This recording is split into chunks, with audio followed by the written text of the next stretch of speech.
As hundreds of thousands of workers leave the federal workforce, the government's coming to the realization that they still need highly qualified individuals to work in their agencies. They have to launch a recruitment effort. To help with recruiting, they're going to lower the standards in a few select agencies, but this could spread to other agencies, starting with the FBI. So there was a time, if you wanted to be a special agent in the FBI, you needed a 4-year degree. You needed a bachelor's degree and 2 years of work experience. Well, the education requirement is now gone. You no longer need a college degree to be a special agent in the FBI. And in addition to that, they're reducing the training time. It was 18 weeks. And instead of 18 weeks, it's 8 weeks at Quantico. So you can't tell me that you're dramatically reducing the time by over 50% and you're not losing something. Something has to be missing. It's not like you're keeping everything and you're just going to condense it.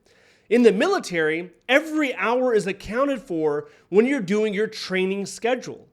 So the real question is, what are they omitting? What are they going to be missing?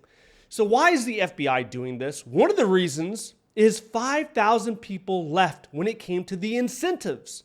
They were incentivized to leave the agency. They were encouraged. VERA, early retirement. So I think the government's a little surprised how many people took it within the FBI. Now they're realizing, we need to ramp up. We need to go ahead and plug those holes. So this kind of goes in direct contrast to the merit hiring that we've been hearing so much about. Merit means hiring the best. So you're looking at educational attainment. You're looking at who does the best when it comes to the course or the academy. And that's who you want to select to retain within your agency. That's not, lowering the standards, that's not the same thing. Now, to be fair, most federal jobs in the government do not require you to have a college degree. Only for certain professions, like if you're a doctor, if you're a lawyer, if you're an accountant, professions like that. Outside of that, you can have an administrative job or you can have a job in the trades with no hard educational requirement. This will open up this new idea that the Trump administration is having. When it comes to the FBI, you're opening possibilities up to about 46% of the American public, because recent numbers indicate that 54% of American adults, they have college degrees. When I was a kid, it was like 25% at the most. But there's been a surge in college degrees, mainly because of the internet was one thing, and all the for-profit colleges, the predatory approach to get people to sign up for colleges. Over half the adult population right now has college degrees. But this opens it up to people who do not. And I think this plays into a greater strategy when it comes to trying to get people from the ATF or trying to get people from ICE to join the FBI. But the FBI is not alone when it comes to lowering standards. So you have to look at ICE, right? Immigration Custom Enforcement. ICE, they completely got rid of the age requirement.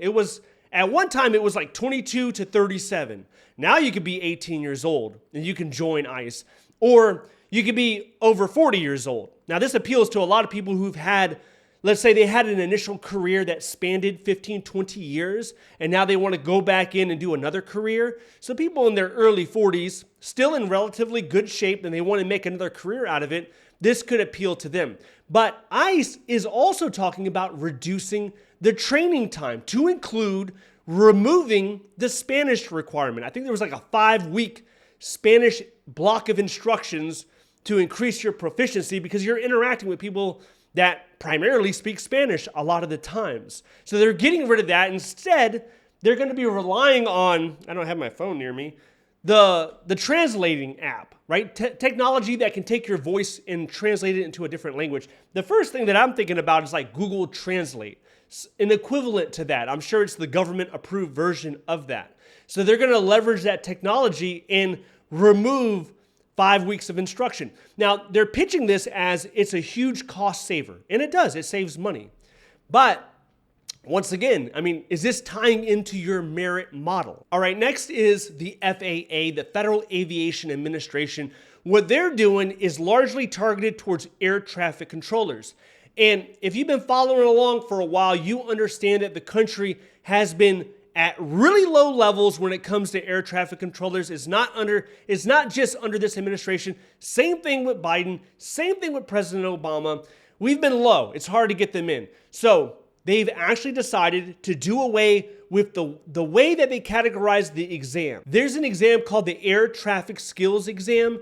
And instead of just having one category, which is best qualified, they're going to split it up into 3 categories. It will be highly qualified, qualified, and not qualified. This will expand the pool of eligible candidates to become air traffic controllers. They have an abysmal attrition rate. It's something like 1 out of 5. Only 1 individual out of 5 is successful through the entire training duration that gets to become an air traffic controller. It's like a 20% success rate. So these 3 agencies really, it's just the beginning, because you could easily see a situation where the Department of State, they could remove some of their language training requirement. Some positions in the Department of State require training post-employment. That could go away. Same thing with Border Patrol. When I was in the military station at Fort Bliss, I was in the Army. Fort Bliss, Texas, which is right next to Mexico. A lot of the service members, a lot of the soldiers there, they wanted to get out of the Army after the 1st or 2nd enlistment, and they were looking at Border Patrol. Every morning when you go into work, chances are you're going to pass a Border Patrol vehicle or a checkpoint. They're so prominent in that area of Western Texas. So a lot of people were interested, but what held them up was, number 1, it was Spanish. They just couldn't learn Spanish, or they didn't want to learn Spanish. And number 2 was the polygraph test. Those were the 2 biggest obstacles from people that I spoke with that had a desire to get into Border Patrol. So what if we get to the point now, if it's okay for ICE to not have that Spanish requirement, will that eventually be passed over to Border Patrol? It's really hard to get people into Border Patrol and to retain them. I've talked to people that said it's taken over 2 years to actually get to that position. So we could see something like that next. What we've witnessed over the past several years, or over the past decade really, is less of an emphasis when it comes to educational attainment, formal educational attainment in the way of degrees and certifications. And what we're leaning on more is actual relevant experience. Now, I think that this is a wonderful direction. And I say that as an individual who has 3 college degrees and multiple certifications. I still think there are people that do not test well. There are people that do not have the resources to pursue formal educational attainment, and they're still highly competent individuals. So if you could replace that with a more accurate skills assessment, where you're getting a true idea on how competent they are in the field that they're pursuing. Like if you want to be an analyst, show us how well you can manipulate a database or a spreadsheet. Show us your skills when it comes to SQL. I really think that that's going to be the way of the future when it comes to hiring in the federal government, and really when it comes to hiring in general.